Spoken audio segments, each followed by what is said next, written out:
अगर तुम्हारे पीछे शेर पड़ गया फिर सर ऐसा रफू चक्कर होगा ना, दिखाई नहीं दूंगा कि गया तो गया किधर, हवा से भी ज्यादा तेज बातें करूंगा, सोनिक बूम बनाता हूं निकल जाऊंगा। ठीक है, तो हाँ जी भाई, क्लास 10 वाली बुचपाड़ी आज की वीडियो में आप लोगों के सामने लेके आ चुका भाई क्लास 10 फिजिक्स का one shot revision for 2024 board examination. और इस वीडियो के अंदर 1 घंटे के अंदर हम पूरी की पूरी फिजिक्स को कंप्लीटली रिवाइज करने वाले हैं। ये वीडियो तब आपके लिए बहुत ही ज्यादा इंपॉर्टेंट हो जाती है, बहुत ही ज्यादा बेनिफिशियल भी है जब आप बोर्ड एग्जामिनेशन देने जा रहे हैं या बोर्ड एग्जामिनेशन के लिए परफेक्टली रिवीजन कर रहे हैं। अगर आप डिटेल वीडियो देखना चाहते हैं तो link in the description box है। बाकी हम पूरे के पूरे चैप्टर्स को इसके अंदर डिटेल के अंदर रिवाइज करने वाले हैं। तो चलिए चालू करते हैं चैप्टर नंबर 1 बिजली। क्लास 10 इलेक्ट्रिसिटी चैप्टर के अंदर क्या आता है भाई? बिजली। ये मेरा बिजली से चल रहा है, तुम ये वीडियो को बिजली से देख रहे हो, यानी इलेक्ट्रिसिटी के जरिए देख रहे हो। इलेक्ट्रिसिटी है क्या? इलेक्ट्रिसिटी हमारी एक फॉर्म ऑफ एनर्जी है, एक फॉर्म ऑफ एनर्जी हमारी इलेक्ट्रिसिटी है। लेकिन कैसी फॉर्म ऑफ एनर्जी है? इलेक्ट्रिसिटी हमारी कंट्रोलेबल फॉर्म ऑफ एनर्जी है। अनकंट्रोलेबल फॉर्म ऑफ एनर्जी ये हमारे बादल चाचा के पास होती है, इसको हम कंट्रोल नहीं कर सकते। लेकिन जो इलेक्ट्रिसिटी इसके अंदर आ रही है उसे हम कंट्रोल कर सकते हैं। तो भाई बादल की electricity uncontrollable form of energy है, लेकिन ये जो इलेक्ट्रिसिटी है ये कंट्रोल्ड है, जैसे तुम कंट्रोल कर रहे हो। तो कैसी हो गई भाई? ये कंट्रोलेबल फॉर्म ऑफ एनर्जी है। अब ये जो एनर्जी है इसका इस्तेमाल हम बहुत सारी चीजों के लिए कर रहे होते हैं। तुम्हारा मोबाइल चल रहा है, मेरा कंप्यूटर चल रहा है, मेरी लाइट चल रही है और मैं बोल पा रहा हूं, तो ये साउंड वेव्स को भी जो होता है इलेक्ट्रिकल वेव्स में कन्वर्ट किया जा रहा है, जिससे कि तुम मेरी आवाज को सुन पा रहे हो, मेरी वीडियो को देख पा रहे हो, क्योंकि ये मोबाइल उसको रिकॉर्ड कर रहा है और तुम्हारा मोबाइल उसे डिस्प्ले कर रहा है। वो आपके घर में जो होता है पंखा चलेंगे, अभी एसी चलेंगे और जाड़े अभी निकले हैं, तो भाई साहब तुमने हीटर वगैरह चलाए होंगे खूब दबा के, तो वो सब इलेक्ट्रिसिटी वगैरह की वजह से चल पा रहे हैं।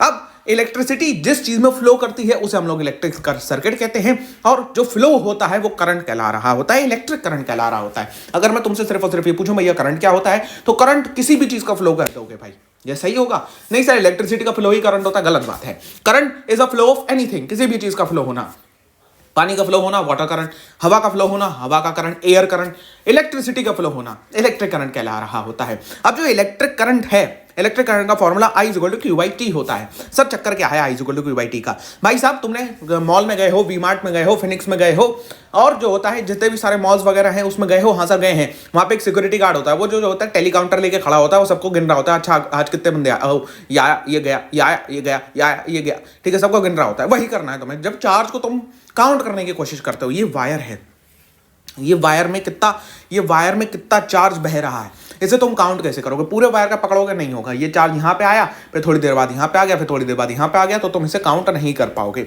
लेकिन अगर मैं इसका एक हिस्सा पकड़ लूँ, इतना हिस्सा, तो मैं इतने हिस्से में जितने चार्ज निकलेंगे उसे काउंट कर सकता हूँ। हाँ सर काउंट कर सकता हूँ। तो वही है हमारा charge per unit area, unit time, एक यूनिट टाइम है charge per unit area per unit time. Charge एक यूनिट एरिया से पर टाइम में कितना पास हो रहा है उसे हम लोग इलेक्ट्रिक करंट कहते हैं। करंट क्या है? Charge pass through a unit area in a particular time is known as current. देखो इसकी डेफिनेशन भी ऐसी बन गई, electric current rate of flow of charge और the amount of charge flowing through a particular area in a unit time. इसकी definition बन गई I = Q/T। ठीक है, पहला फॉर्मूला आपका क्लियर हो गया। ओके, अब जो हमारा चार्ज है वो क्या है? सर इलेक्ट्रॉन्स का फ्लो है। पॉजिटिव चार्ज फ्लो नहीं करता, इलेक्ट्रॉन्स को अपनी तरफ अट्रैक्ट करता है। ये तुम class 12 chapter semiconductor modern physics का चैप्टर है, कॉन्सेप्ट ऑफ फोर्स में ये सीख रहे होगे। ठीक है, तो क्लास 12 में सीखोगे, क्लास 10 में इतना समझ लो पॉजिटिव चार्ज मूव नहीं करता, नेगेटिव चार्ज मूव कर रहा होता है। ठीक है, अब सुनो भाई, जो हमारा चार्ज है ये जब तक क्या कहते हैं इलेक्ट्रॉन्स की डिस्कवरी नहीं हुई थी तब तक माना जाता था कि भैया डायरेक्शन ऑफ करंट जो है वो हमारा पॉजिटिव चार्ज का फ्लो को हम लोग डायरेक्शन ऑफ करंट मानते थे। तो पुरानी डायरेक्शन ऑफ करंट ये कुछ इस तरीके से थी, पॉजिटिव से नेगेटिव की तरफ। लेकिन जब इलेक्ट्रॉन्स की डिस्कवरी होगी तो हमको पता चला, ओहो अरे भैया, अरे ये क्या है भैया, जो होता है इलेक्ट्रॉन्स तो प्रोटॉन्स तो मूव ही नहीं करते, पॉजिटिव चार्ज तो वगैरह मूव ही नहीं करता, इलेक्ट्रॉन्स मूव कर रहे होते हैं। तो अब कहा जाए भैया क्या करा जाए? बड़े बुजुर्गों की बात है कि भैया डायरेक्शन ऑफ इलेक्ट्रिक करंट हमारा पॉजिटिव नेगेटिव है, तो इस बात को भी रख लेते हैं और नई बात भी इसमें जोड़ना है। तो क्या कहेंगे? अब क्या कहेंगे? तो हमने एक कन्वेंशन बना दिया कि भैया डायरेक्शन ऑफ करंट जो होता है वो opposite to the direction of flow of electrons होता है। अरे सही कर देते, कोई बात नहीं सर, हमने जो करा है हमारे साइंटिस्टों ने हम उसे फॉलो करेंगे। Direction of current opposite to the direction of electron flow होता है। ठीक है, यस सर, कन्वेंशन हो गया कि डायरेक्शन ऑफ करंट अपोजिट होगा direction of flow of electrons के। ठीक है, ओके सर। अब इसको मेजर कैसे करते हो? एमीटर के जरिए मेजर करते हो। एक एम्पियर क्या होता है? जब एक कूलम ऑफ चार्ज 1 सेकंड में पास हो जाए एक पर्टिकुलर एरिया से, तो उसे हम लोग जो होता है भैया 1 एम्पियर ऑफ चार्ज कहते हैं, 1 कूलम पर 1 सेकंड, इसे हम लोग 1 एम्पियर ऑफ चार्ज कह रहे होते हैं। इलेक्ट्रिक सर्किट आप जानते हो उसके अंदर क्या होता है। अच्छा, इसके अंदर एक चीज इंपॉर्टेंट है, वेरिएबल रेजिस्टेंस, आपका रेजिस्टेंस वेरिएबल करना, यानी ये पूरा का पूरा 5 ओम का रेजिस्टर है। अब इधर से भैया करंट आ रहा है, इधर से करंट आ रहा है और इधर की तरफ करंट जा रहा है, ठीक है। अब मेरा ये पूरा 5 ओम का है यहाँ पे, तो अगर मैं यहाँ पे एक ऐसे करके वायर लगा दूं, ठीक है, एक ऐसे करके वायर लगा दूं, तो मैं वायर अगर यहाँ से यहाँ ऐसे करके कनेक्ट कर दूं तो क्या ये 0 ओम का हो जाएगा? हाँ, क्यों? क्योंकि करंट की एक प्रॉपर्टी होती है, हमेशा शॉर्टेस्ट पाथ को चूज करता है करंट। तो शॉर्टेस्ट पाथ उसके लिए क्या हो गई, यहां से यहां पे एक सादा वायर लगा हुआ होगा, वो उसके लिए शॉर्टेस्ट पाथ हो गई। अब मैं इस वायर को यहां पे कर दूं तो थोड़ा बहुत रेजिस्टेंस आएगा। हाँ, मैं इसको वायर को और इधर कर दूं, आधा रेजिस्टेंस बिल्कुल इधर कर दूंगा, हटा दूंगा वायर को, तो पूरा का पूरा रेजिस्टेंस वर्क करेगा। उसे हम लोग वेरिएबल रेजिस्टर कहते हैं, और ये जॉकी कहलाता है जो वायर आप कनेक्ट करते हो, ठीक है। ओके सर, इलेक्ट्रिक पोटेंशियल और पोटेंशियल डिफरेंस क्या होता है? इलेक्ट्रिक पोटेंशियल पहली बात अनमेजरेबल क्वांटिटी होती है, मेजर नहीं कर सकते हो आप इलेक्ट्रिक पोटेंशियल को। क्यों? क्योंकि भैया इन्फिनिटी से पता ही नहीं भाई साहब चार्ज कहां बैठा है। इन्फिनिटी से चार्ज को उठा के लाओगे एक पर्टिकुलर पॉइंट तक, मान लो इस कंप्यूटर के ऊपर इन्फिनिटी से चार्ज को उठा के लाया इस कंप्यूटर के ऊपर, उसमें मुझे जितना वर्क लगा वो हमारा इलेक्ट्रिक पोटेंशियल था। अब इस कंप्यूटर से उठा के मुझे यहां लाना है चार्ज को, इस कंप्यूटर से उठा के मुझे यहां लाना है, पॉइंट ए से पॉइंट बी पे लेके आना है चार्ज को, तो ये जो पॉइंट ए है और ये जो पॉइंट बी है, ये हमारा जो यहां पे वर्क डन लगेगा मेरे को पॉइंट ए से पॉइंट बी पे मूव कराने में, ये हमारा कहलाएगा इलेक्ट्रिक पोटेंशियल डिफरेंस। इसको आप रिप्रेजेंट करोगे V इक्वल टू W/Q से। V यानी वोल्टेज हमारा इलेक्ट्रिक पोटेंशियल डिफरेंस की एसआई यूनिट होती है, ठीक है। चार्ज की एसआई यूनिट हमारा कूलम होती है, Q। ओके, चलो अब जो होता है ये V equal to W/Q, work done in a charge. Work done कितना काम लगा, कितने चार्ज को मूव कराने में हमारा इलेक्ट्रिक पोटेंशियल हो रहा होता है, इलेक्ट्रिक पोटेंशियल डिफरेंस हो रहा होता है, इसकी यूनिट वोल्टेज होती है। हाँ, पता चला वोल्ट जो घर में आता है उसमें कितने वोल्टेज आ रहे होते हैं, मतलब उतना काम हो रहा होता है चार्ज को मूव कराने में, ठीक है। ओके, अब जो होता है ये वोल्टेज हो गया हमारा। अब इसको मेजर कैसे करोगे भैया? जो होता है इसके लिए वोल्ट मीटर आता है, और वोल्ट मीटर जो होता है हमेशा आपका पैरेलल में कनेक्ट होता है, पैरेलल में कनेक्ट होगा, ठीक है। सीरीज में इसके साथ ही इसी के अंदर नहीं कनेक्ट होगा, इसके ऐसे कनेक्ट होगा वोल्ट मीटर, जो अगर इसका वोल्टेज हमें नापना है, ठीक है। अब 1 वोल्ट क्या होता है? 1 वोल्ट होता है इस पॉइंट से इस पॉइंट तक मेरे को चार्ज को, 1 कूलम ऑफ चार्ज को मूव कराने में 1 जूल का वर्क लगा, उसे मैं 1 वोल्ट कह रहा हूं जब मुझे 1 जूल का काम करना पड़ा यहां से यहां पे चार्ज को मूव कराने में, ठीक है। अब ओम्स लॉ को मैं ट्रिक से समझाता हूं, हमेशा पढ़ाई मजाक की जो होता है वो साइन ट्रिक है, अगर इसको कोई और इस्तेमाल करते हो देख ले, दिख जाए तो समझ लेना चाइना कमाल है, ठीक है। हाँ, अब सुनो ध्यान से, चक्कर क्या है भाई? चक्कर ये है, अगर तुम कहीं बाहर जा रहे हो, तुम्हारे पीछे एक जो होता है पपी पड़ जाए, यानी कुत्ते का बच्चा, ठीक है, डॉग्स किड, तो भाई साहब एक पपी तुम्हारे पीछे पड़ गया। अब तुम भागोगे या नहीं भागोगे? सर नहीं भागेंगे, क्यों? अरे सही तूसा तो है, सा है, भागने की जरूरत ही नहीं है। अगर वो पपी की जगह साइज जो होता है बढ़ जाए कुत्ते का, पपी की जगह अगर तुम भागोगे भी तो खाली टहलते हुए निकल जाओगे, ठीक है। तुम्हारे भागने की स्पीड बिल्कुल कम होगी अगर इस कुत्ते का साइज कम है। अगर डॉग का साइज बढ़ जाए तो आपकी क्या भागने की स्पीड बढ़ जाएगी? हाँ सर, बढ़ने की स्पीड बढ़ जाएगी और बढ़ेगी। अगर तुम्हारे पीछे शेर पड़ गया फिर सर ऐसा रफू चक्कर होगा ना, दिखाई नहीं दूंगा कि गया तो गया किधर, हवा से भी ज्यादा तेज बातें करूंगा, सोनिक बूम बनाता हूं निकल जाऊंगा, ठीक है। हाँ, अगर तुम्हारे पीछे शेर पड़ जाए तो क्या होगा, ठीक है, वही होगा जो तुम्हारे जो होता है कभी नहीं हुआ। तुम 500 किलोमीटर की रफ्तार से भागो, सर ज्यादा हो गया, 50 से तो सर जो होता है उसके पेट में दिखाई देंगे ना, 500 से सही रहेगा, ठीक है। तो अब मैं कह रहा हूं कि अगर इसका साइज बढ़ रहा है तो तुम्हारे भागने की स्पीड भी बढ़ रही है। ये क्या है? ये तुम्हें भगाने पे मजबूर कर रहा है। हाँ बिल्कुल सही बात है। अब इसे V मानो, खुद को I मान लो, ओके। अब अगर वोल्टेज बढ़ेगा तो क्या करंट की स्पीड बढ़ेगी? हाँ, क्यों? वोल्टेज क्या है? करंट को पुश करने वाली चीज का नाम वोल्टेज है, करंट को मूव करने वाली चीज का नाम वोल्टेज है। बैटरी वोल्टेज क्रिएट करती है, बैटरी पोटेंशियल डिफरेंस क्रिएट करती है, तो करंट को यहां से लेके फटाफट ऐसे करके करती है, तो भाई साहब तो करंट भागता है। तो अगर वोल्टेज बढ़ेगा तो करंट बढ़ेगा। अगर अक्रॉस द एंड, अगर ये वायर है, यहाँ पे मैं बैटरी कनेक्ट करूंगा तो बैटरी क्या करेगी? यहाँ पे जो होता है करंट को धरा फेंकते रहो, ठीक है, बहुत तेज फेंकेगी। तो जितना ज्यादा इसके एंड पे पोटेंशियल डिफरेंस लगेगा उतना ज्यादा करंट इसमें होगा। हाँ बिल्कुल सही बात है। तो यहाँ पे करंट उतना ही ज्यादा होगा, ठीक है। The current flowing through a conductor is directly proportional to the potential difference across is ends. समझ में आया नहीं आया? अगर आया तो एक लाइक करो यार, ठीक है। अब यहाँ पे फॉर्मूला बनता है V equal to I R. V equal to I R से आप दो फॉर्मूले और बना सकते हो। आर को इधर सब्जेक्ट में ले आओ, R is equal to V upon में आई, यानी कि रेजिस्टेंस निकाल सकते हो आप V बाई आई से, ठीक है। अब इसमें जो होता है एक और फॉर्मूला होता है 1 ओम। क्या होता है भैया? रेजिस्टेंस क्या होता है? हाँ, रेजिस्टेंस होता है किसी भी एक कंडक्टर की उसकी natural property to oppose the current. Current को अपोज करने के लिए किसी भी कंडक्टर के पास एक नेचुरल प्रॉपर्टी मौजूद होती है जिसे हम लोग रेजिस्टेंस कह रहे होते हैं, ठीक है। अब यहाँ पे जो दूसरा फॉर्मूला ओम्स लॉ देता है वो है करंट का दूसरा फॉर्मूला। एक तुमने करंट का पढ़ा था I is equal to Q by T, ठीक है। अब ये I is equal to V by R भी पढ़ लो, ठीक है। तो अगर वोल्टेज और रेजिस्टेंस दिया हुआ हो तो ये वाला फॉर्मूला लगाना, अगर चार्ज और टाइम दिया हो तो ये वाला फॉर्मूला लगाने ना, ठीक है। हाँ सर, बिल्कुल सही बात है। अब वेरिएबल रेजिस्टेंस मैंने वही जो बताया था तुम्हें रियोस्टेट का, ठीक है। वो जॉकी तुम ऐसे करके कनेक्ट कर दोगे, वो वेरिएबल रेजिस्टेंस हो जाता है। रजिस्टर क्या होता है? रजिस्टर एक डिवाइस होता है जो कि किसी भी पर्टिकुलर वायर के अंदर रेजिस्टेंस को क्रिएट कर रहा होता है, ओके। रेजिस्टेंस किन फैक्टर्स पर डिपेंड करता है? रेजिस्टेंस कुछ फैक्टर्स पर हमारा डिपेंड कर रहा होता है। सबसे पहला, कितना लंबा वायर है। अगर तुम्हें 100 किलोमीटर जाना है उसमें ज्यादा तेल खर्चा होगा, या 50 किलोमीटर जाओगे उसमें ज्यादा तेल खर्चा होगा गाड़ी का। 100 किलोमीटर जाएंगे उसमें ज्यादा तेल खर्चा होगा, सीधी सी बात है।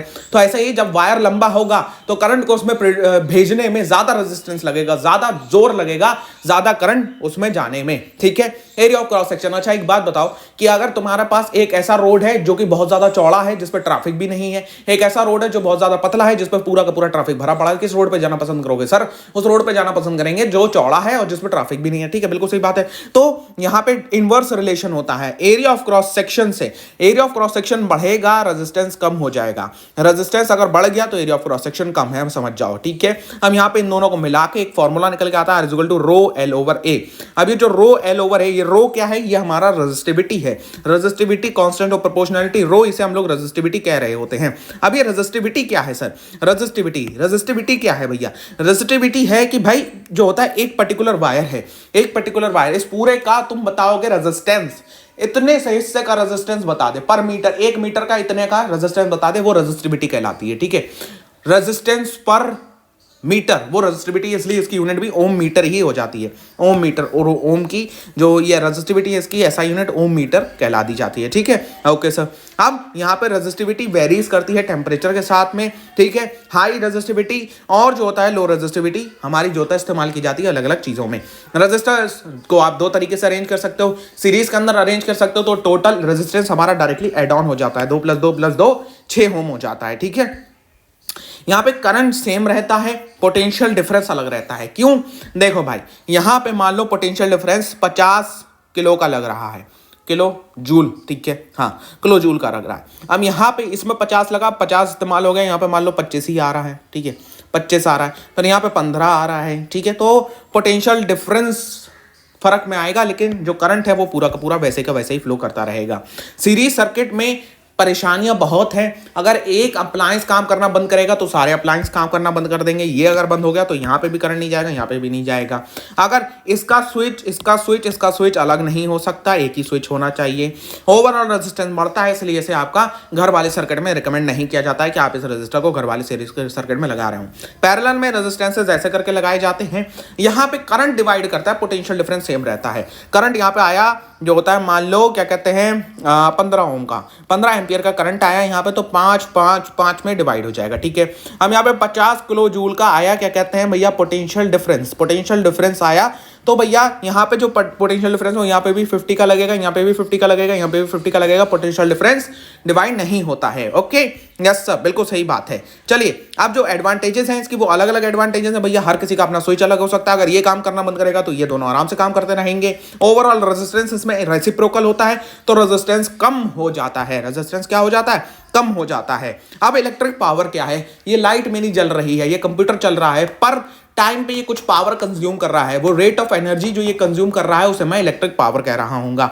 अब इसका फॉर्मूला ओम्स लॉ से आता है, जिसे हम लोग P = VI के नाम से दे देते हैं। इसको फॉर्मूले को आप और मॉडिफाई कर सकते हो। ओम्स लॉ लगा दो यहाँ पे, तो V = IR होता है, ठीक है। तो आई यहाँ पे आएगा, आई स्क्वायर हो जाएगा, आर ऐसे ही हो जाएगा। तो दूसरा फॉर्मूला आपको यहाँ से मिल जाता है, ठीक है। ओके, अब तीसरा फॉर्मूले के लिए भैया यहाँ पे एक काम कर सकते हो, v इज इक्वल टू जो होता है I is equal to V by R होता है, ठीक है। I is equal to V by R होता है, I is equal to V by R होता है। तो भैया v बाई आर लगा दो यहाँ पे, ये देख रहे हो जो हमारा ओरिजिनल फॉर्मूला था, I is equal to V by R हमने पढ़ा था। हाँ सर, v बाई आर पढ़ा था, उठा के यहाँ लगा दो, ठीक है। लगाओगे तो देखोगे तुम्हें v into V square by R, ये हमारा तीसरा फॉर्मूला पावर का हमें मिल जाता है। ओके, अब यहाँ पे जो सबसे ज्यादा इंपॉर्टेंट है वो है 1 kilowatt hour. Directly MCQ में तुमसे पूछ लिया जाएगा। ये हमारा कमर्शियल यूनिट होती है, 3 इंटू 6 की पावर 3.6 इंटू 10 की पावर 6 जूल हमारी 1 किलो वाट आवर कहला रही होती है।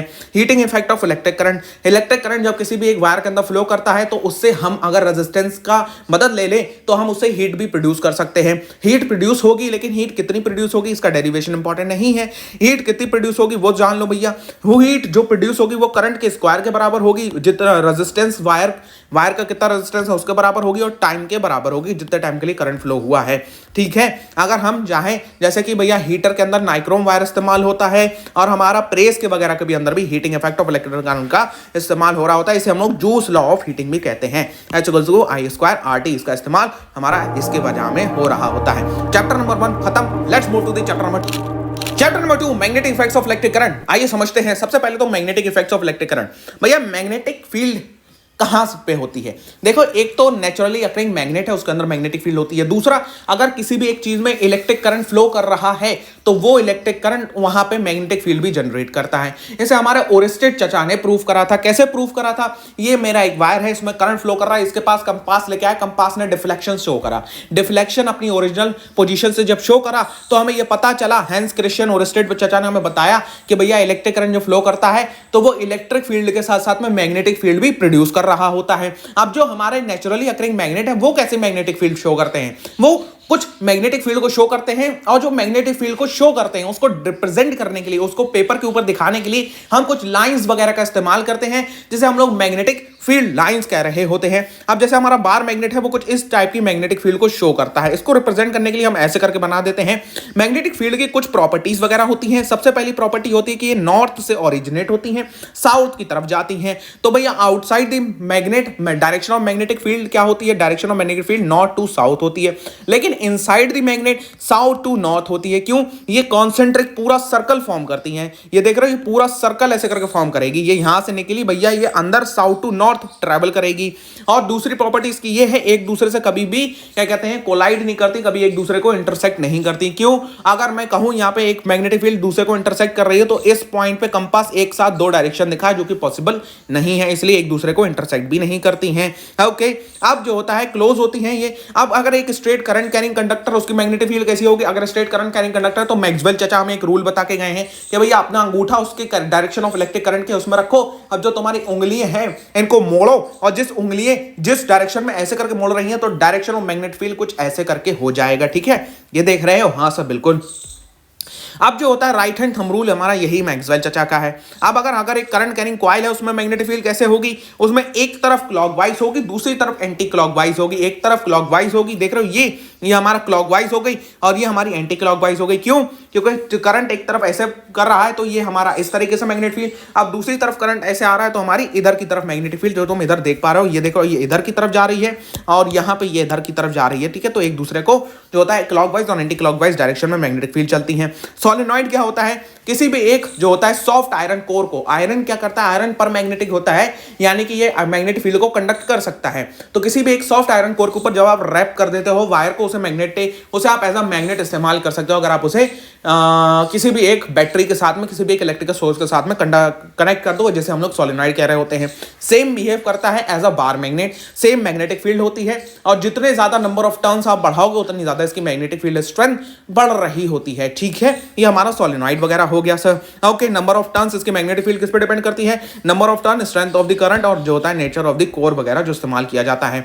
Right hand thumb rule magnetic field Fleming's का ये किस में इस्तेमाल आता है? ये आता है मोशन को डिटरमाइन करने के लिए। भैया सर मोशन कैसे डिटरमाइन हो जाता है यहाँ पे? अगर मान लो मेरे पास में जो होता है कुछ क्या कहते हैं, ये है मान लो ये रिमोट है, अब मैंने इसके थ्रू इधर साइड से ऐसे करंट फ्लो कराया, इधर से ऐसे करंट फ्लो कराया, तो ये अगर इस करंट की वजह से ऐसे रोटेट वगैरह करने लगे, ऐसे करके ये रोटेट वगैरह करने लगे, हाँ सर ये रोटेट वगैरह करने लगे, तो कैसे करके मैं इसको डिटरमाइन करूंगा ये रोटेट कर रहा है। देखो भैया राइट हैंड थंब रूल, अब इसका जो होता है गलत कॉन्फ़िगरेशन मत बनाना राइट हैंड थंब रूल का, नहीं तो गलत कॉन्फ़िगरेशन तुम लोग बनाते हो, फिर जो होता है सामने वाला बहुत मारता है, ठीक है। हाँ अब ध्यान से सोचो, गलत कॉन्फ़िगरेशन मैं कुछ नहीं कह रहा था, जो समझ गए हिंदी कमेंट सेक्शन बताना।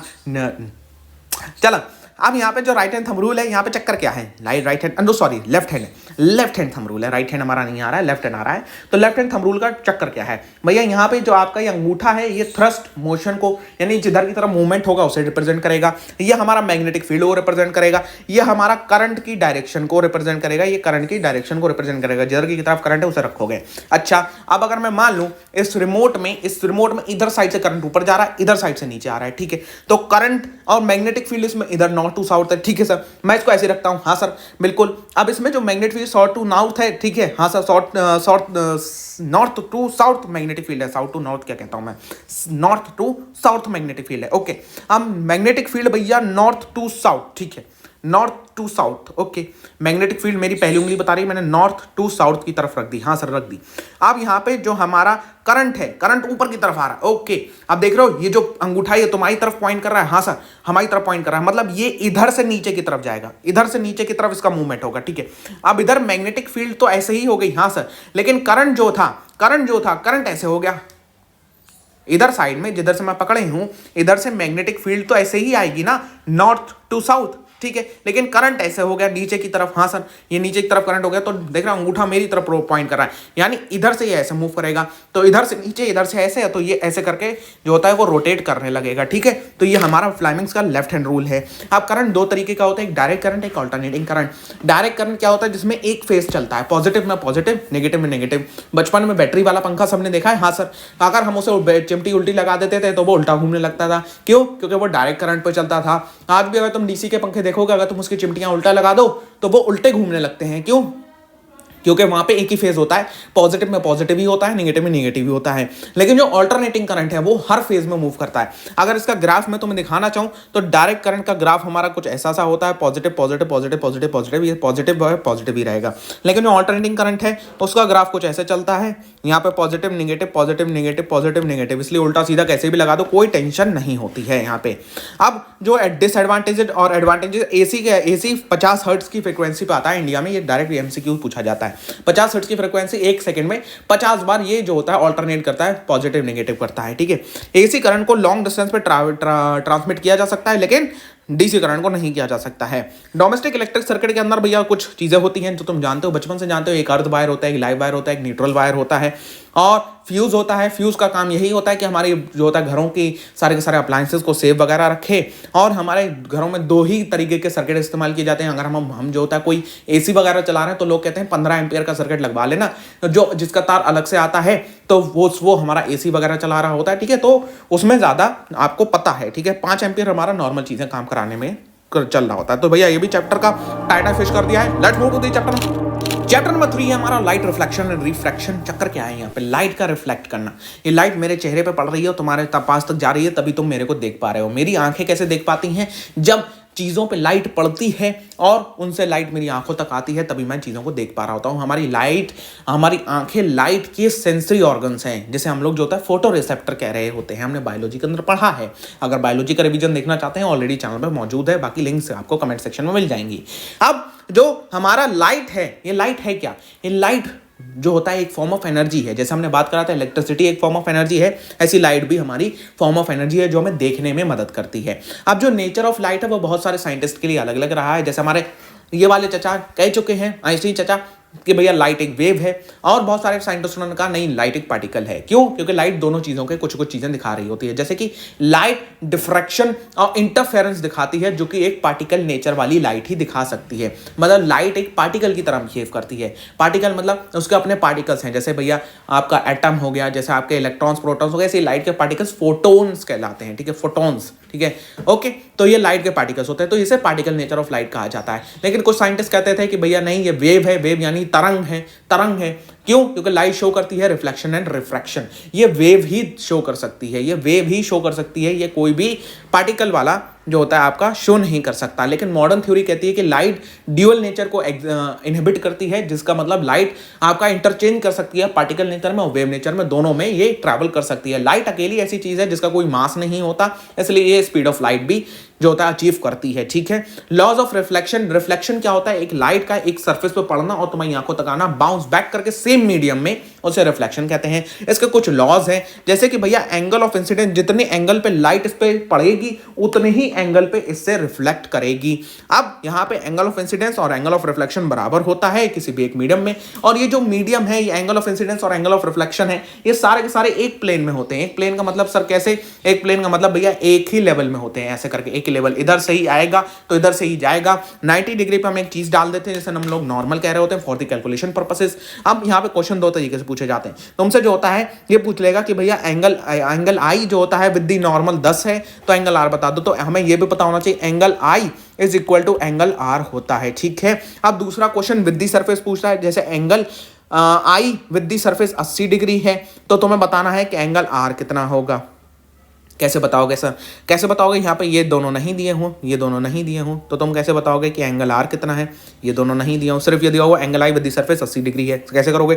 हमें पता है ये टोटल 90 डिग्री, यानी 10 डिग्री, ये 10 डिग्री, तो ये 10 डिग्री बचा, यहाँ पे भी 80 डिग्री हो गया काम। ठीक है, ऐसे करके तुम निकाल सकते हो। ओके सर, अब यहाँ पे जो लॉज ऑफ रिफ्लेक्शन है ये सारे के सारे सर्फेसेस के एप्लीकेबल होते हैं। अब यहाँ पे टाइप्स ऑफ मिरर्स की बात करते हैं। सबसे पहला हमारा प्लेन मिरर होता है, जिसमें तुम अपना मुखड़ा वगैरह देख रहे होते हो, वो हमारा प्लेन मिरर होता है। प्लेन मिरर की भी जो इमेज फॉर्मेशन होती है उसमें कुछ सारी प्रॉपर्टीज हमारी फॉलो करता है प्लेन मिरर। क्या फॉलो करता है कि भैया जितनी दूर तुम प्लेन मिरर से खड़े होगे उतनी ही दूर तुम्हारी इमेज प्लेन मिरर से बन रही होती है, और जो इमेज बनती है वो वर्चुअल होती है, उसे तुम छू नहीं सकते हो, उसे तुम जब तुम प्लेन मिरर के सामने से हट जाओगे तो इमेज भी हट जाएगी। ये भी हमारी वर्चुअल इमेजेस होती हैं, इसे तुम स्क्रीन के ऊपर ऑब्टेन नहीं कर सकते। मेन तो बात ये है, तुम इसे जब तक मिरर में देख रहे हो देखते रहो, तुम स्क्रीन के ऊपर इसे नहीं लेके आ सकते। ठीक है, तो ये हमारी वर्चुअल इमेजेस होती हैं। रियल इमेजेस कौन सी होती हैं? वो इमेजेस जिसे तुम मूव कर सकते हो एक जगह से दूसरी जगह पे, स्क्रीन के ऊपर प्रोजेक्ट कर सकते हो, वो हमारी रियल इमेजेस होती हैं। अब एक स्फीयर को काट के दो तरीके के मिरर बनाए जा सकते हैं जो तुम जानते हो, एक होता है कॉनकेव मिरर, एक होता है कॉन्वेक्स मिरर।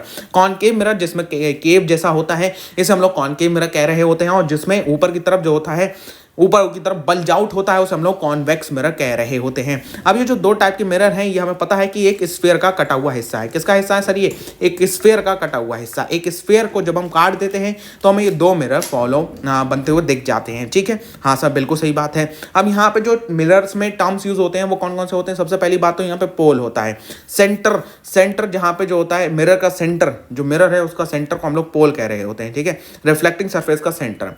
अब जो दूसरा होता है वो सेंटर ऑफ कर्वेचर होता है, यानी जो हमारा स्फीयर था उसका सेंटर को हम लोग सेंटर ऑफ कर्वेचर कहते हैं। ठीक है, फोकस क्या होता है? जहां पे सारी की सारी लाइट जो होता है ये मिरर रिफ्लेक्ट करके करता है, उसे हम लोग फोकस कह रहे होते हैं। ठीक है, ओके। अब जो होता है रेडियस ऑफ कर्वेचर क्या कहलाती है? रेडियस ऑफ कर्वेचर यानी कि वो जो स्फीयर था, वो जो स्फीयर था, स्फीयर की जो रेडियस थी उसे हम लोग जो होता है रेडियस ऑफ कर्वेचर कह रहे होते हैं। स्फीयर के सेंटर की रेडियस हमारी रेडियस ऑफ कर्वेचर कहलाती है। और हमें ये भी पता होना चाहिए कि जो फोकस है वो half of the radius of curvature होता है, यानी कि r is equal to 2f होता है। ठीक है, इसके ऊपर क्वेश्चन पूछ लिया जाता है। और f जो अगर मैं कहूं f is equal to r/2 होता है, r/2 होता है। ठीक है, अगर r 20 है, r 20 है तो f 10 होगा, f 10 है तो भैया r 20 होगी। ये इस तरीके से जान लो बात को। ठीक है, ओके, हाँ सर बिल्कुल सही बात है।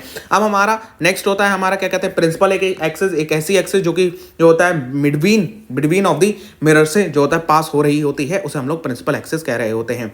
अब यहाँ पे हमारा जो होता है प्रिंसिपल फोकस, यानी कि वही जहाँ पे जो होता है सारी की सारी आपकी फॉलिंग रेज इंटरसेक्ट करती है, उसे हम लोग प्रिंसिपल फोकस कहते हैं। ठीक है, ये हमारे सारे इमेजेस हैं। अब इमेज फॉर्मेशन जो मिरर्स करते हैं, मिरर्स सारे के सारे मिरर्स एक ही रूल हो, या मिरर हो या लेंस हो, सब कोई एक ही रूल फॉलो कर रहे होते हैं। देखो भैया, लाइट अगर हमारी प्रिंसिपल एक्सिस के पैरेलल आएगी तो वो फोकस से होके जाएगी, हमारा रिफ्लेक्शन के अंदर सारी की सारी चीजें होती हैं।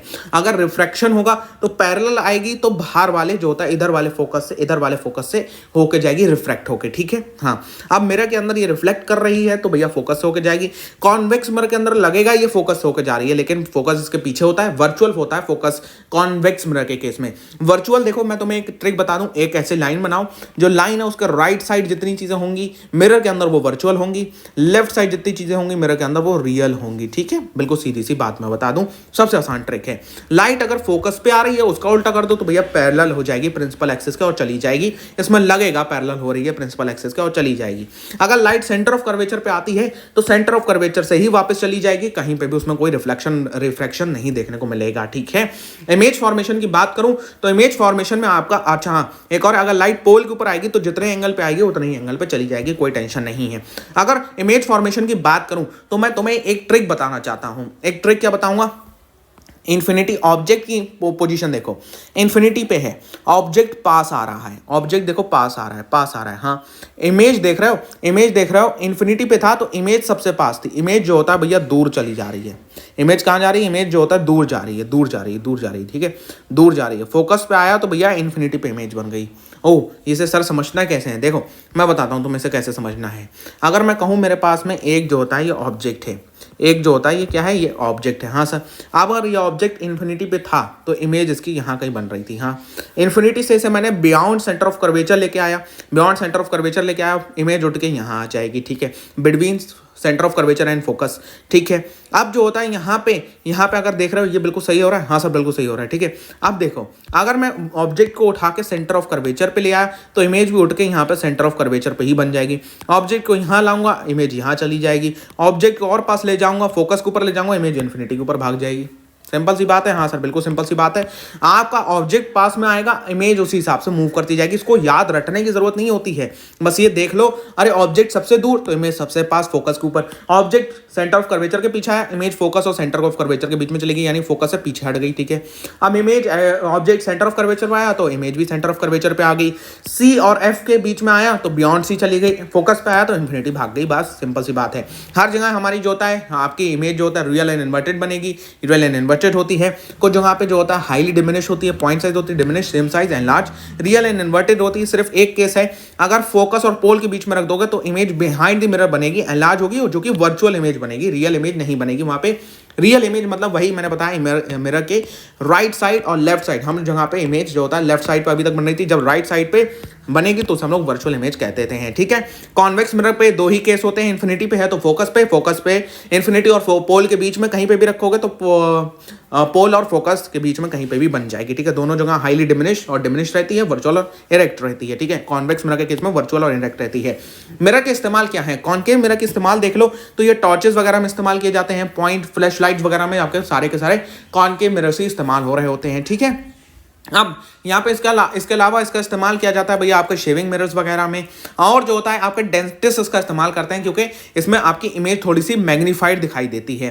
कॉन्वेक्स मिरर का इस्तेमाल देखोगे तो रियर व्यू मिरर्स के तौर पे इसका इस्तेमाल किया जाता है क्योंकि इसमें इमेज कम छोटे साइज की बनती है और एक वास्ट एरिया को ये कवर करता है। कैसे कवर करता है, वास्ट एरिया को कवर करता है, बहुत बड़े एरिया को ये कवर कर रहा होता है। अब साइन कन्वेंशन की बात करते हैं। साइन कन्वेंशन कुछ नहीं है, mathematics chapter number 3 pair of linear equations in two variables, Cartesian plan को जानते हो, हाँ सर जानते हो, सेम साइन कन्वेंशन है भैया। इधर प्लस प्लस प्लस माइनस और जो होता है प्लस माइनस नीचे, माइनस माइनस इधर। ठीक है सर, करना क्या है, इसे उठा के इधर लगा दे भाई, ऐसे करके लगा दे, बस कार्टेशियन प्लान तुम्हारा काम हो गया। क्या करना है सर, हमें करना यह है कि अगर इधर साइड में कोई इमेज बनेगी, इधर साइड में कोई इमेज बनेगी, ये पॉजिटिव, ये नेगेटिव, ये नेगेटिव, ये पॉजिटिव। ठीक है, हाँ इधर साइड में कोई इमेज बनेगी, उसकी हाइट भी पॉजिटिव में, उसका डिस्टेंस भी जो होता है पॉजिटिव में। ठीक है, इधर कोई बनेगी, उसका डिस्टेंस होगा नेगेटिव में, हाइट होगी उसकी पॉजिटिव में। ठीक है सर, इधर कोई भी ऑब्जेक्ट रखा है तो उसका डिस्टेंस तो पॉजिटिव में होगा, डिस्टेंस भैया पॉजिटिव में होगा। ठीक है, लेकिन जो उसकी हाइट होगी वो नेगेटिव में आ जाएगी क्योंकि इधर ये नीचे की तरफ नेगेटिव होता है। हाँ सर बिल्कुल सही बात है। इधर कोई बनेगा तो उसका डिस्टेंस भी नेगेटिव होगी, उसकी हाइट भी नेगेटिव होगी। ये सेम हमारा साइन कन्वेंशन है और कुछ भी नहीं है साइन कन्वेंशन में, बस सब कुछ बेकार है।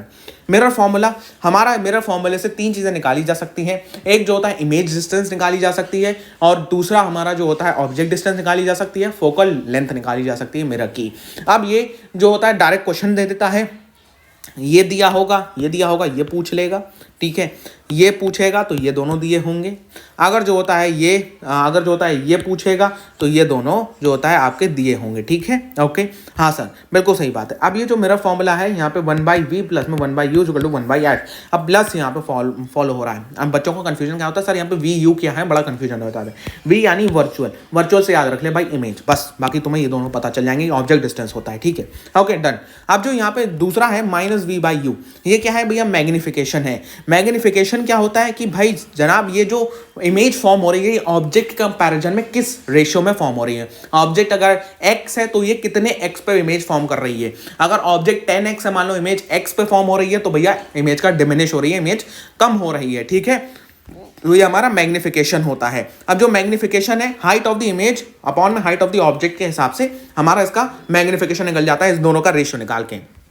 हाइट ऑफ द इमेज को आप दोनों तरीके से रिप्रेजेंट कर सकते हो, hi/h से रिप्रेजेंट कर सकते हो, h1 अपॉन में h2 से रिप्रेजेंट कर सकते हो, hi/ho से रिप्रेजेंट कर सकते हो। अब तो मैं तुमसे कहूंगा hi/ho से रिप्रेजेंट करना। अब देखो जो h डैश अपॉन में h है यानी कि height of the image upon में हाइट ऑफ द ऑब्जेक्ट, ये इक्वल होता है -v/u के। यहाँ पे भी कुछ सारे फॉर्मूले पूछ लिए जाते हैं, जैसे कि भैया यहाँ पे तुम्हें मैग्निफिकेशन दे दिया जाएगा, height of the object they दी जाएगी। अब तुमसे जो होता है यहाँ पे ये वाला भी दे दिया जाएगा, ठीक है। आप तुमसे कोई ना कोई ये वाला दिएगा, ये पूछेगा, तो ये देख रहे हो ये इक्वल टू v/u होता है, तुम रख के यहाँ पे आंसर निकाल सकते हो। ओके यस सर बिल्कुल सही बात है। अब यहाँ पे दूसरा होता है आपका जो है वो है refraction of light. Refraction of light क्या होता है भैया, लाइट का एक मीडियम से दूसरे मीडियम में जाना, वो हमारा रिफ्रैक्शन ऑफ लाइट होता है। एक मीडियम से पास होकर दूसरे मीडियम में चले जाना रिफ्रैक्शन ऑफ लाइट है। रिफ्रैक्शन लाइट का रिफ्लेक्ट हो जाना, रिफ्रैक्ट हो जाना, एक मीडियम से दूसरे मीडियम में चले जाना। सर लाइट रिफ्रैक्शन करती है, क्यों करती है भैया, लाइट इसलिए करती है रिफ्रैक्शन की भैया, जब लाइट आती है तो मीडियम अगर परमिसिबल होता है, मीडियम उसको इजाजत देता है उसके अंदर जाने की, तो वो चली जाती है। लेकिन यहाँ पे देखते हो लाइट को जाना कुछ ऐसा चाहिए था, ये कुछ डेविएट हो गई, क्यों, क्योंकि भैया लाइट की स्पीड में बदलाव आता है। हवा कम डेंस, हवा में हाथ ऐसे चला सकते हो, पानी में हाथ ऐसे चला के देखो बहुत जोर लगेगा, ठीक है। हवा की जो डेंसिटी है वो पानी के मुताबिक काफी ज्यादा कम है, पानी की डेंसिटी हवा के मुकाबले बहुत ज्यादा है, इसलिए वहां पे लाइट की स्पीड में भी फर्क आता है। हवा में लाइट की स्पीड 3 × 10⁹ मीटर पर सेकंड होती है, और पानी के अंदर जो होता है 2.5 मीटर पर सेकंड हो जाती है, और जो होता है फिर डायमंड के अंदर होता है और कम हो जाती है। तो जो होता है लाइट अपना पाथ भटक जाती है, उसलिए यहां पे देखो जाना इसको ऐसे चाहिए था, टुवर्ड्स द नॉर्मल थोड़ी सी डेविएट हो गई, ठीक है। अब यहाँ पे यही हमारा लॉज ऑफ रिफ्लेक्शन यहाँ पे सेम होते हैं, लेकिन भैया यहाँ पे एक एक्स्ट्रा लॉ होता है जिसे हम लोग स्नेल्स लॉ ऑफ रिफ्लेक्शन कह रहे होते हैं। क्या होता है Snell's law of reflection, sine of angle of incidence equal to sine of angle of reflection. यानी कि हमारा साइन क्या होता है 0, 1/2, 1/√2, √3/2, 1, ये साइन की वैल्यूज है, याद रख लो इसको, ठीक है। ट्रिग्नोमेट्री तुम्हारी तो आ रही याद होगी तुम्हें, ठीक है। अब यहाँ पे जो सेम है angle I equal to angle R, बस भैया वहां पे साइन लग गया, कोई एक्स्ट्रा लॉ नहीं है भाई। Angle I equal to angle R जानते हो, हाँ जानते हो भाई, ये बस साइन लगा देना। n1 sin θ1 is equal to n2 sin θ2, sine of angle of incident, ये जो जितने एंगल पे इंसिडेंस कर रही है इसका साइन थीटा, इसके साइन थीटा की वैल्यू इक्वल होगी sine of angle of refraction, इसके साइन थीटा की वैल्यू के, इसके साइन थीटा की वैल्यू, इस एंगल के साइन थीटा की वैल्यू इक्वल होगी इस एंगल के साइन थीटा की वैल्यू के। ये हमारा law of Snell's law of reflection का जाता है। The ratio of the sine of angle incident is equal to is constant for the given colour, constant होगा मतलब जो होता है इक्वल नहीं, कांस्टेंट मीडिया कह सकते हो, ठीक है। हाँ सर बिल्कुल सही बात है।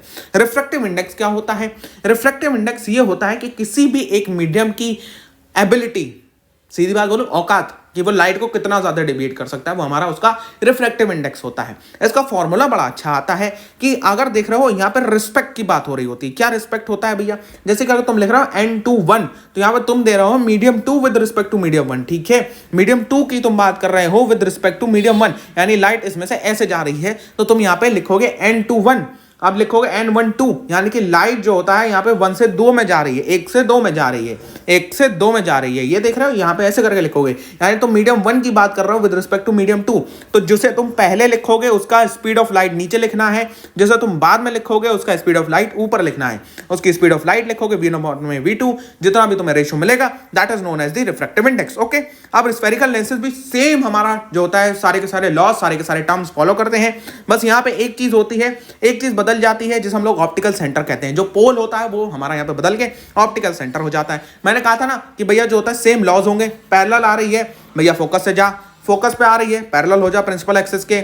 हमारी पोल पे आती थी तो पोल पे आती थी तो जितने एंगल पे आती थी उतने एंगल पे चली जाती थी, लेकिन यहाँ पे क्या है, पोल पे आ रही है तो भैया परमिसिबल मीडियम है, ग्लास है, लेंस है, तो जितने पे आ रही है उतने पे ही चली जाएगी। इमेज फॉर्मेशन सेम है मिरर्स के लिए, इंफिनिटी तो फोकस, बियॉन्ड 2f1 यहाँ पे देखो दो फोकस हैं, ठीक है। इन्फिनिटी पे अगर तुम ऑब्जेक्ट को रख दोगे तो इस पे बनेगी, फिर यहाँ पे इस पे, ठीक है, यहाँ पे इस पे f2 एंड 2f2, ठीक है, f2 एंड 2f2 यहाँ पे देख रहे हो, यहाँ पे इसके इधर चली जाएगी इमेज और दूर चलती चली जाएगी, इधर साइड में इमेज बढ़ेगी, ऑब्जेक्ट इधर बढ़ेगा तो इमेज इधर साइड में जाएगी, इमेज दूर चलती चली जाएगी, ठीक है। बियॉन्ड 2f2 सर कहाँ बनता है देख लो भैया, ये f1 है, ये देख रहे हो f1 है, f2 है, अब यहाँ पे 2f2 होता है, यानी वही हमारा जो होता है सेंटर ऑफ कर्वेचर, ठीक है, 2f2 ये जो फोकस है इसका ट्वाइस पे। अब जो हमारा ऑब्जेक्ट है वो इन्फिनिटी पे है तो इमेज यहाँ बनेगी, ठीक है, इमेज यहाँ पे। ऑब्जेक्ट हमारा बियॉन्ड f1 आया तो इमेज उछल के चली जाएगी इसके f2 और जो होता है 2f2 के बीच में, यहाँ पे इसके ये 2f2 है, इसके बीच में चली जाएगी। अब ऑब्जेक्ट हमारा उछल के आया भैया फोकस पे तो ये इसके बियॉन्ड चली जाएगी, ऑब्जेक्ट उछल के आया यहाँ पे तो भैया ये सीधी भाग जाएगी इन्फिनिटी पे, ठीक है। एट f1 पे आया तो भैया देख रहे हो f2 इन्फिनिटी पे भाग गई, ठीक है, सिंपल सी बात वही है। स्फेरिकल लेंसेज के लिए भी साइन कन्वेंशन सेम रहता है, सारी की सारी चीजें। यहाँ पे जो लेंस फॉर्मूला है बस यहाँ पे प्लस की जगह माइनस हो जाता है, यहाँ पे प्लस होता था हमारा, यहाँ पे क्या होता था सर हमारा, यहाँ पे प्लस होता था, वहाँ पे माइनस हो गया है। अब यहाँ पे मैग्निफिकेशन का भी फॉर्मूला सेम है, माइनस वी अपॉन यू की जगह प्लस वी अपॉन यू आपको देखने को मिल जाता है। लास्ट टॉपिक आफ्टर चैप्टर का that is the power of lens. Lens की पावर की वो कितनी लाइट को रिफ्रैक्ट कर सकता है अपने पाथ से, वो हमारा लेंस पावर ऑफ लेंस कहला रहा होता है। पावर ऑफ लेंस को सर डिफाइन कैसे करेंगे, 1 अपॉन में फोकल लेंथ, ये हमारा पावर ऑफ लेंस है। फोकल लेंथ भी मीटर में होनी चाहिए, इंपॉर्टेंट है, फोकल लेंथ इन मीटर में होनी चाहिए, सेंटीमीटर में नहीं। अगर मीटर में नहीं लगा क्या है मार्क कट जाते हैं, ठीक है। हाँ, अब जो होता है यहाँ पे इसको रिप्रेजेंट करा जाता है भैया P से, और SI पावर इसकी डायोप्टर होती है, D से इसको डिनोट करा जाता है, ओके यो। और हमारी कॉन्वेक्स लेंस की पावर पॉजिटिव होती है, कॉनकेव लेंस की नेगेटिव होती है। Simple revision of light reflection refraction of human आई को रिवाइज करते हैं। आइए फिजिक्स के वन शॉट का last chapter human I the colourful world को कंप्लीट करते हैं। सबसे आसान चैप्टर है, रिवाइज करा दूं सर? हाँ रिवाइज कराओ, हम एग्जाम से पहले देख रहे हैं, ठीक है। आओ, ह्यूमन आई के बहुत सारे पार्ट हैं। आई क्या है? आई वो है हमारा फोटो रिसेप्टर है, हमें चीज़ों को देखने में मदद करता है। आई के बहुत सारे पार्ट हैं, कॉर्निया है, उसके बाद में आइरिस है, प्यूपिल है, लेंस है, सिलरी मसल्स है, रेटिना है, नर्व सेल है, और जो होता है ब्रेन है हमारा, मतलब वही हमारा जो होता है जो देखने में मदद करता है। देख भाई, कॉर्निया क्या है? कॉर्निया सबसे बाहर वाला पार्ट, ये वाला पार्ट आई का कॉर्निया कहता है। यहाँ पे कॉर्निया पे लाइट आके पड़ती है, और यहाँ पे ये जो सबसे ज़्यादा वाइट वाला जो क्लियर फॉरेन पार्ट होता है आई का, जो कि बाहर की तरफ निकला होता है, उसे हम लोग कॉर्निया कहते हैं, ठीक है। अब यहाँ पे ये कॉर्निया हो गया। अब दूसरा होता है अंदर वाला पार्ट, जिसे हम लोग आइरिस कहते हैं। अंदर वाला पार्ट ये आइरिस कहते हैं, यानी कि ये वाला पार्ट आइरिस कहला रहा होता है। सर काम क्या होता है आइरिस का? आइरिस मस्कुलर स्ट्रक्चर है कॉर्निया के पीछे, और ये कंट्रोल करता है अमाउंट ऑफ लाइट को कितनी आई में एंटर कर रही है। ये देख रहे हो, ये कभी कभार तुमने देखा होगा, ये बड़ा हो जाता है जब तुम अंधेरे में जाते हो, ये छोटा हो जाता है, यानी ये वाला हिस्सा कंट्रोल कर रहा है अमाउंट ऑफ लाइट को जो कि आंख में एंटर करना है।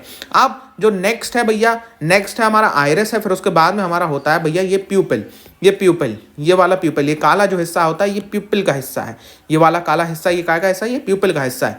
प्यूपिल भी जो होता है आइरिस के बाद में, प्यूपिल का काम होता है कंट्रोल करना लाइट को, कि भैया जो होता है यहाँ पे कितनी लाइट हमारी आई के अंदर एंटर करना है। दूसरा हमारा ये बाई कॉन्वेक्स लेंस होता है, इसके ऊपर ये होती हैं भैया हमारी सिलरी मसल्स। ये सिलरी मसल्स क्या करती हैं? ये लेंस की फोकल लेंथ को खींचने और कम करने का काम करती हैं, यानी कि लाइट को यहाँ आपके जो होता है रेटिना पे फोकस करने का काम इन लेंस का होता है, और सिलरी मसल्स का होता है कि भैया लेंस की पावर को कम ज्यादा करें, ताकि जो होता है ये आपकी लाइट को रेटिना पे फोकस कर सके। Okay sir. अब रेटिना जहाँ पे हमारी इमेज बनती है, इमेज इन्वर्टेड होती है, लेकिन हमारा ब्रेन उसको सीधा करता है ताकि हम सीधा देख पाते हैं। नर्व सेल 2 टाइप के होते हैं, कोन्स और रॉड्स। कोन्स हमारी ब्राइट लाइट के लिए सेंसिटिव होते हैं, रॉड्स हमारी डिम लाइट के लिए सेंसिटिव होते हैं। ब्रेन हमारा जो होता है सारा बाकी काम कर रहा होता है। लाइस जो होता है लेंस की पावर होती है, मैंने कहा नहीं था हमारी जो सिलरी मसल्स है वो लेंस की पावर को कम ज्यादा करने का काम कर रही होती हैं। जब हम दूर देखते हैं तो सिलरी मसल्स हमारे लेंस को पतला कर देती हैं, ठीक है। सिलरी मसल्स हमारे लेंस को पतला करती हैं, यानी सिलरी मसल्स कॉन्ट्रैक्ट कर जाती हैं, जो लेंस खिंच जाता है तो पतला हो जाता है, ताकि हमारी जो दूर है उसमें कम जो होता है रिफ्रैक्शन की जरूरत होती है, और लाइट जो होता है वो रेटिना पे आ जाती है। लेकिन जब हम पास देखते हैं तो सिलियरी मसल्स रिलैक्स कर जाती हैं, लेंस मोटा हो जाता है, ज़्यादा पावर ले लेता है और वो लाइट को रेटिना पे फोकस कर देता है। ओके सर, अब जो हमारा क्या कहते हैं भाई, हमारा जो फार पॉइंट है, दूर देखने की दृष्टि है हमारी किसी भी आई की, नॉर्मल आई की, वो इन्फिनाइट होती है। और पास का 25 सेंटीमीटर विदाउट स्ट्रेस, 25 सेंटीमीटर यानी इतनी दूर पे तुम बिना किसी स्ट्रेस के देख पाते हो आई से। अब यहाँ पे जो होता है बहुत सारे लोगों के अंदर केसेस आ जाते हैं। क्या केसेस आते हैं कि भैया डिफेक्ट्स ऑफ विजन आ जाता है, ये लेंस के काम ना करने की वजह से या कोई और महत्वपूर्ण वजहों से हमारी आई की जो होता है देखने की पावर कम हो जाती है, उसे हम लोग डिफेक्ट्स ऑफ विजन कह रहे होते हैं।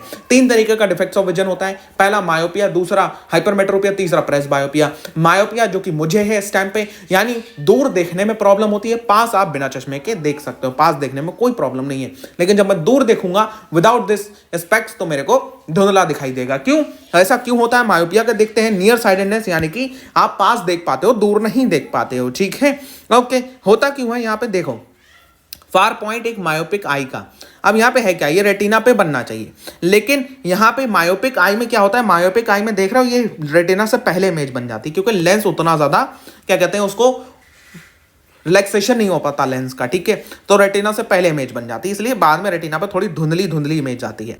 करेक्शन ऐसे करना है कि जो लेंस मैं पहनूं ये होता है कॉन्वेक्स लेंस, कॉनकेव लेंस।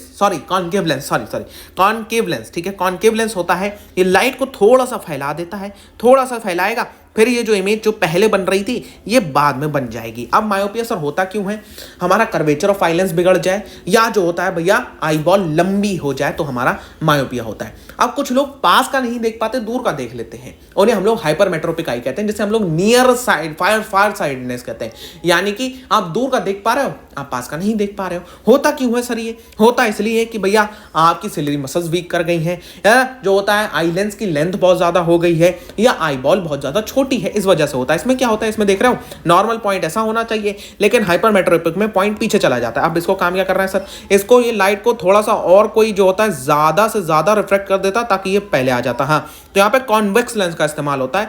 यहाँ पे देख रहे हो ये पास में जब देखेगा तो एकदम से ये लाइट को पहले अपना सही करेगा, फिर इस वाले लेंस से सही करवाएगा, तो ओवरऑल जो होता है आपकी इमेज बिल्कुल सही आ जाती है। अब जिसको ये दोनों डिफेक्ट आ जाए सामने, दोनों डिफेक्ट सामने आ जाए, उसे हम लोग प्रेस बायोपिया कहते हैं। उसे जो होता है बाई कॉन्वेक्स लेंस पहनना पड़ता है या प्रोग्रेसिव लेंस पहनना पड़ता है अपने आई लेंस को ठीक करने के लिए। ठीक है, ओके सर, बहुत बढ़िया बात है। अब प्रिज्म के थ्रू रिफ्रैक्शन, ये सारे बच्चों वाली चीजें हैं कि ये तुम जानते हो कि प्रिज्म के थ्रू रिफ्रैक्शन कैसे होता है, इसका डायग्राम इंपॉर्टेंट है। अब रेनबो की फॉर्मेशन कैसे होती है? रेनबो की फॉर्मेशन होती है इंटरनल रिफ्रैक्शन की वजह से, जो कि होता है स्पेक्ट्रम ऑफ लाइट, लाइट का डिस्पर्जन होना। लाइट का डिस्पर्जन कैसे होता है? सनलाइट के अंदर 7 कलर होते हैं, आप जानते हो, विब गिव। अब वो जो 7 कलर है, जब एक रेन ड्रॉप जो कि पानी के बाद में हवा में रह जाती है, तो वो रेन ड्रॉप के जरिए आते हैं, तो वो टूट जाती है, जो लाइट है वो उसका व्हाइट कलर लाइट जो है वो टूट जाती है अपने कॉन्स्टिट्यूएंट कलर्स में, और ये इंटरनली रिफ्लेक्ट करती हुई, जिसे हम लोग इंटरनल रिफ्रैक्शन कहते हैं, फिर ये रिफ्लेक्ट करती है और फॉर्मेशन ऑफ रेनबो कर रही होती है। ठीक है, अब यहाँ पे जो एटमॉस्फेरिक रिफ्रैक्शन है, एटमॉस्फेयर में भी बहुत सारे रिफ्रैक्शन होते हैं, जैसे कि हमारा जो एक्चुअल स्टार है उसकी हमें पोजीशन नहीं पता चलती है। क्यों? थोड़ा सा अपरेंट हमें दिखता है स्टार। कैसे? हमारे ये अर्थ की अलग अलग लेयर है। हाँ सर, अर्थ की 7 लेयर है, नाम किसको याद है ये बताना। अब यहाँ पे जो एक्चुअल स्टार है, इससे लाइट चली थोड़ी मुड़ी। अब हमारी आंख को तो यहाँ पे लाइट ऐसे मिली, तो हमारी आंख जो देखती है वो हमारा स्टार ऐसे देखती है, यहाँ पे ओरिजिनल यहाँ पे दिखता है, यहाँ पे है। अब इसकी वजह से क्या होता है, इसकी वजह से 2 चीजें होती हैं जो इंपॉर्टेंट है, advance sunrise and delayed sunset. चक्कर क्या है सर? सनराइज 2 मिनट पहले हमें दिखाई देता है, मतलब सन हमें यहां दिखता है, असल में होता है यहाँ है, तो ये गैप होता है 2 मिनट्स का। और जब ये रात इधर शाम के टाइम इधर डूब रहा होता है तो भी ये डूब जाता है, लेकिन 2 मिनट तक हमें यहाँ दिखता रहता है। क्यों? क्योंकि अर्थ की बहुत सारी लेयर्स हैं, तो लाइट ऐसे पहुंची, ठीक है, ऐसे पहुंची तो हमें दिखता यहाँ कहीं है। ठीक है, यहाँ कहीं दिखता है, यहाँ है तो यहाँ कहीं दिखता है, तो ये जो गैप है ये 2 मिनट्स का होता है। इस एटमॉस्फेरिक रिफ्रैक्शन की वजह से टोटल लेंथ हमारी 4 मिनट बढ़ जाती है दिन की। कैसे? 2 मिनट इधर और 2 मिनट जब डूब रहा होता है सन तब उधर। तो ये हमारा जो होता है आपका लाइट का क्या कहते हैं स्पेक्ट्रम की वजह से हमें ये दिखाई दे रहा होता है। ठीक है, अब जो टिंडल इफेक्ट है, ये हमारा लाइट जब जो होता है डिस्पर्स वगैरह कर जाती है तो हमें जो होता है आपका पूरा का पूरा स्काई ब्लू वगैरह दिखाई देता है। बहुत आसान सा कॉन्सेप्ट है ये। ठीक है, ओके। अब यहाँ पे आपका ये भी फिजिक्स का भी रिविजन कंप्लीट होता है। प्लीज एक काम कर रहे हैं यार, प्लीज एक काम, अगर नए आ रहे हो प्लीज़ इस वीडियो को एक लाइक कर देना, चैनल को सब्सक्राइब कर देना, अपने अपने एक दोस्त के साथ में हर कोई शेयर करेगा। नया चैनल है यार, बहुत बड़े बड़े लोग हैं, लेकिन हाँ तुम्हारी छोटी सी मदद करने की कोशिश कर रहा हूँ। ये डिटेल वीडियो नहीं है, ये आपका रिवीजन वीडियो। अगर आपको डिटेल वीडियो देखना है तो ये आपकी डिटेल वीडियो रही। यहाँ पर क्लिक करके चैनल को सब्सक्राइब कर ली। I will meet in the next video, till then good bye.